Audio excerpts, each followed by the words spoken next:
Aparquem per un moment el sant del dia i coneguem un poc més Alfons Llorens com a persona, com a lector. Què llits, Alfons Llorens? Jo realment llig de tot. Almanaques? Home, els almanacs són, en tot cas, hi ha una cosa de consulta, però a voltes ja me sé d'abans quin és el sant que correspon a aquest dia, no?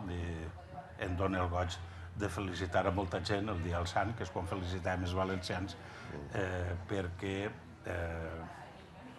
sé quin és el santet propi. A mi m'interessa des de la poesia, les novel·les.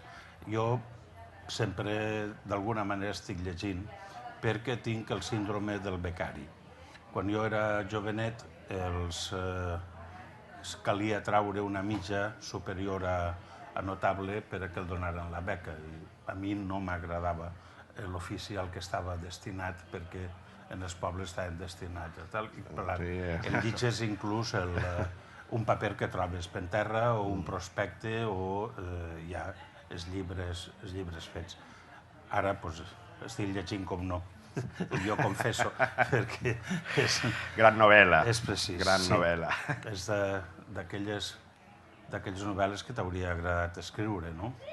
Però, no sé, també el meu temps i els meus compromisos m'han impedit fer la meva obra de narració, que és una cosa que sempre m'hauria agradat. Potser ja arriba tard. Ja per acabar, replega de cultura popular. Encara estem a temps de replegar cultura popular? Jo crec que de replegar-la sí, és a dir, però en un sentit, jo crec, de testimoni. Així com les institucions totes, en el principi, quan es va acabar la transició, estaven disposades a reconstruir coses que el franquisme havia anat destruint. Cal recordar, per exemple, com es van restaurar carnestoltes en molts llocs, que des del bando de Burgos de l'any 37 estaven prohibidíssims. Per cert, jo he conegut una cosa preciosa, com la festa pot ser, i aquestes coses són les que em fan escriure sobre això, pot ser un fet de resistència.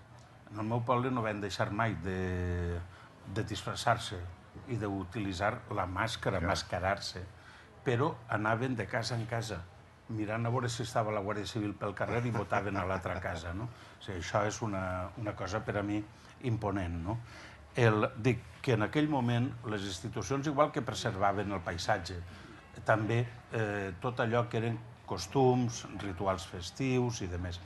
Ara és quan sí que podem donar aquest testimoni, facilitar-li al nostre poble, que s'ha oblidat entre el franquisme, la globalització, la desconsideració de la cultura popular, veient-la com una cultura segona front a la cultura nacional.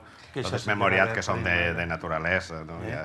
Aleshores, ara és quan jo veig més difícil el que, proporcionant tot el ritual, el restaure. Només n'hi ha possibilitats d'alguna gran litúrgia. Per exemple, es hauria restaurar la processó del Corpus de València o la del Corpus de Morella. Però és molt difícil que la gent reintroduïsca en les seues cases determinats costums. Ja la televisió ho ocupa tot. Jo penso, a més, que en la situació normal, si haguem tingut la sobirania, hi hauria coses que haurien perdut capacitat de comunicació. L'única diferència és que s'haurien reciclat. És a dir, el coi que va fer la revolució industrial quan tocava, els noms, les paraules pròpies de l'artesania van passar a les màquines. I això no va impedir que hi haguera un contacte en l'anglès perquè els que anaven a muntar les màquines eren anglesos. I de fet en el coi es diu a un tipus de cistella, basquet, i quan es feia un gelat en una galleta, el mantecau i una altra galleta, es deia xambit, és a dir, sàndwich. No es deia corte. Clar, però a la volta no s'ha dit mai tornillo, s'ha dit caragol, perquè va passar d'aquell món a l'altre. La falta de sobirania ens ha fet totes aquelles costums que ja no tenien sentit, que no reubicaren. Així i tot se n'han reubicat moltes. És a dir, quan tu veus que fan calderes, no sé, en qualsevol poble de l'Horta o això és el menjar comunal propi del Carnestoltes. O sigui, que sí que s'ha resituat molts ritus. I això no és mal. Això és bo. Home, però n'hi ha gent, normalment el reaccionarisme, que vol una situació de tanta puresa que siga impossible i, clar, en aquest moment la cultura no està per conrear-la, està per contemplar-la. Cal recordar sempre allò que feia la secció femenina en les danses. Molt espectacle per veure'ls assegut. No, la dansa és per posar-la en relació a l'home i la dona. I ballar. Sí. Queden-se en aquestes paraules de que la cultura no és per viure-la, per a viure-la i no per a contemplar-la. Abans, ja per acomiadar-te, ràpidament, avui, 6 de maig, Sant del Dia. Bueno, avui dia de la madre, Bueno, Dia de la Madre per Els al francesos diuen que això ho vaig tirar petent, i hi ha molts francesos que no celebren el Dia de la Mare perquè és petent. No obstant, així jo parlo d'una cosa que es fa el primer diumenge de maig, que és la peregrinació de Catí a Sant Pere Castellfort, que és una cosa molt fantàstica i que recomane que vagin a veure-la. Exacte. Almenys la tornada dels peregrins i això, i passaran... Bueno, ja han passat per la Font de l'Avellà i les barretines, perquè diguem que no som de lo que som. Alfons, moltes gràcies per portar la cultura popular hacia la fira.